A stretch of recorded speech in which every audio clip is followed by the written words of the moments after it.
പനീർ കൊണ്ടുള്ള കട്ട്ലറ്റാണ്. വളരെ സിമ്പിളായി ഉണ്ടാക്കാൻ പറ്റുന്നതാണത്. വളരെ ടേസ്റ്റിയുമാണ്, ഹെൽത്തിയുമാണ്. അത് എങ്ങനെയാണ് ഉണ്ടാക്കാമെന്ന് നോക്കാം. എൻ്റെ സിമ്പിൾ റെസിപ്പീസൊക്കെ ഇഷ്ടപ്പെട്ടാൽ ലൈക്കും കമൻറ്റും ചെയ്യണം. സബ്സ്ക്രൈബ് ചെയ്യാത്തവരുണ്ടെങ്കിൽ സബ്സ്ക്രൈബ് ചെയ്യണം കേട്ടോ. സൂപ്പർ ടേസ്റ്റി ആയിട്ടുള്ള പനീർ കട്ട്ലറ്റ് ഉണ്ടാക്കാനായിട്ട് പനീർ എടുത്തു.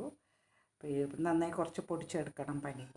അതിനുശേഷം അതിലേക്ക് ചേർക്കാനുള്ള സാധനങ്ങളാണ് മല്ലിയില നന്നായി കൊത്തി അരിഞ്ഞത്, പച്ചമുളക് 2 എണ്ണം, കൂടുതൽ വേണമെങ്കിൽ കൂടുതൽ എടുക്കുക, 2 എണ്ണം തന്നെ അധികമാണ്, അത്ര മതി.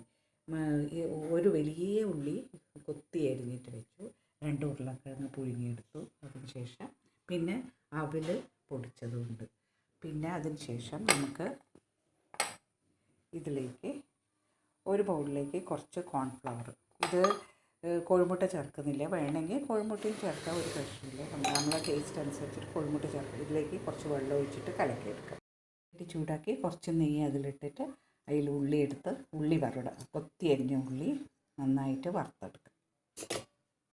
അതിലേക്ക് മുറിച്ച് വെച്ച പച്ചമുളക് ഇടുക, ജിഞ്ചർ ഗാർലിക് പേസ്റ്റ് ഇടുക, അത്ര മതി.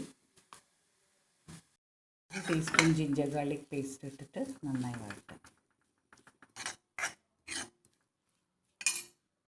നന്നായി വഴറ്റിയ ഉള്ളിയിലേക്ക് ഉരുളക്കിഴങ്ങ് നന്നായി പൊടിച്ചെടുത്ത ഉരുളക്കിഴങ്ങ് അതൊന്ന് മിക്സ് ചെയ്യുക.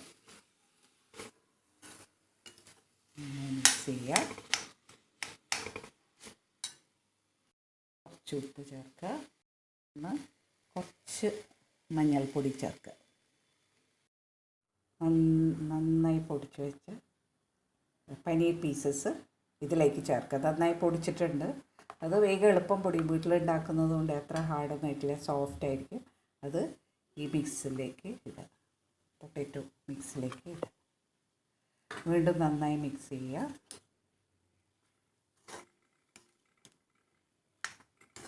നന്നായി മിക്സ് ചെയ്തു.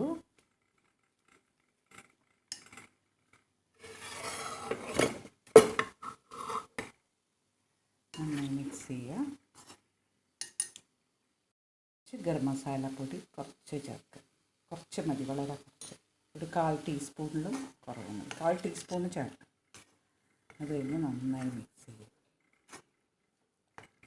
ഉപ്പിട്ടോ നോക്കിയിട്ട് ഈ സമയത്ത് ഉപ്പ് ചേർക്കുക. നന്നായി മിക്സ് ചെയ്ത് നല്ല കുറച്ചധികം മല്ലിയില ചേർക്കുക.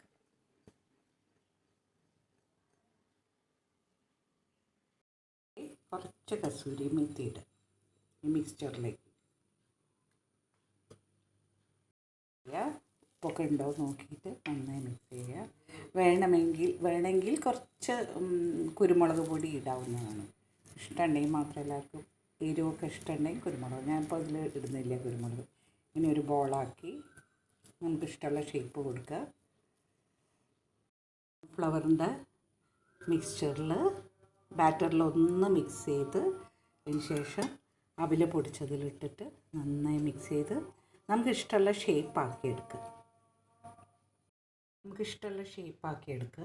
നല്ല ഷേപ്പിലായി കിട്ടിയിട്ടുണ്ട്, നല്ല ടൈറ്റായിട്ട് കിട്ടിയിട്ടുണ്ട്. കോൺഫ്ലവർ ആയതുകൊണ്ട് അങ്ങനെ പിന്നെ വല്ലാതെ സോഫ്റ്റ് ആയിട്ടില്ല, അപ്പോൾ നല്ല ടേസ്റ്റ് ഉണ്ടാവും. ഇനി നമുക്ക് ഇത് ഷാലോ ഫ്രൈ ചെയ്യാം. നല്ല ചൂടായ എണ്ണയിലേക്ക് ഓരോ കട്ട്ലറ്റ് എടുത്ത് വെച്ച് ഫ്രൈ ചെയ്തെടുക്കുക. ഷാലോ ഫ്രൈ ആണ് ചെയ്യുന്നത്. നന്നായി നിരത്തി വെച്ചു. അതിനുശേഷം ഒരു സൈഡ് ആയ ശേഷം മറ്റേ സൈഡ് മറിച്ചിട്ടു.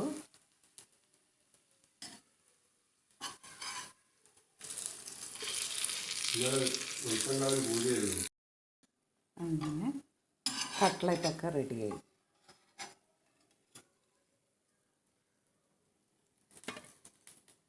ഡീപ്പ് ഫ്രൈ അല്ല, ഷാലോ ഫ്രൈ ആണ് ചെയ്തിരിക്കുന്നത്. സൂപ്പർ ടേസ്റ്റി ആയിട്ടുള്ള പനീർ കട്ട്ലറ്റ് റെഡിയായി.